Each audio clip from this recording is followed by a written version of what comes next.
Two people who returned to Mumbai from China have been kept under observation at a government hospital in the city for possible exposure to the deadly new flu-like virus that has killed 26 people so far and infected over 800. The two were sent to the Kasturba hospital. Let's go across to Saurabh for more on this story. And Saurabh, they've been kept in an isolation ward. Do we know the details?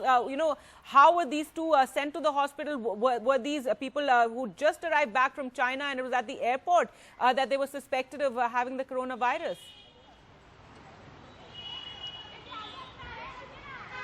Well, the exact details are not yet clear, but what we are being given to understand by the BMC authorities is that screening centers have been set up at the airports to screen anyone who's coming in from that region of China where, the coronavirus is seen, as causing deaths as well. Now, China has extended a transit to ensure that the virus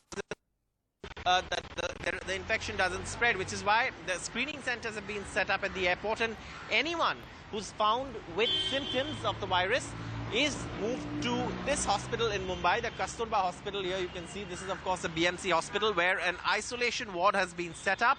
These patients who've been moved here are being kept under observation at this isolation ward to ensure that, the fact is that no one else catches the infection from them. And obviously, we have Dr. Om Srivastav who's joining us at this point. Dr. Srivastav is someone who's an expert in, handling these kind of situations, and also someone who's been on NDTV earlier as well. Dr. Srivastav, thank you for joining us. This is Saurabh from the Kasturba Hospital in Mumbai. Now, there has been an isolation ward that has been set up, but for a city, say like Mumbai or Delhi, where you have so many people flying in, say from China, where this virus has taken lives, caused deaths, what are the other precautionary measures that they can take apart from setting up screening centers? Well, you'd probably be best advised to not be in touch with those people who are either coming from such areas or are already infected. That would be the first thing that you could do. The second thing is that if you yourself are having any symptoms, you should be either staying away from any public contact, or if your symptoms are worsening, you should be seeing your local doctor or you're going to the closest hospital. Besides that, you need to have a diagnosis made, so somebody who is an expert should be able to guide you on how a diagnosis can be made. These are the basic things. The other thing that you might want to do is make sure that all the tissues that you're using for your if you're sneezing or coughing, those tissues are disposed of in a way that is not posing any threat to anybody else. Sorry.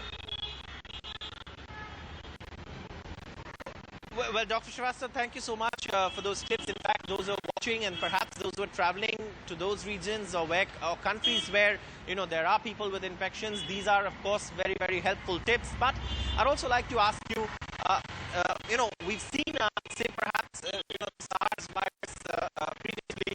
We have this virus now. Fear really is I think the defeating something like this lies in the fact that you don't allow it to spread. And thankfully in India, I believe we don't have confirmed cases yet, and which is... Looking at something like the coronavirus, what kind of effort, what kind of, logistics are we looking at? Is it a huge challenge for a country like India also to stop the virus from coming in? Well, when you've got an infectious outbreak like this, it's a challenge for any country. You can't prepare for this kind of a thing in a time when there is no crisis. It's impossible to prepare for something like this. It is going to be a challenge, yes, especially given the figures just about 10 days ago and the figures as of this morning. It is multiplying rapidly. It will be a challenge, but you still got to be able to prepare for it in the way that should be done. You need to be able to have such patients in isolation or quarantine. You need to test the patients appropriately because the symptoms can very easily mimic the common cold influenza. And so not everybody who's got these symptoms is going to be carrying the novel coronavirus. the coronavirus, which is not the novel coronavirus, may still get tested, but it does not mean that this patient is carrying a novel coronavirus. So it will be a challenge. Yes, it will be a challenge, but there are protocols, procedures in place, and that depending upon how things pan out from here, we'll probably know more in the next coming few days.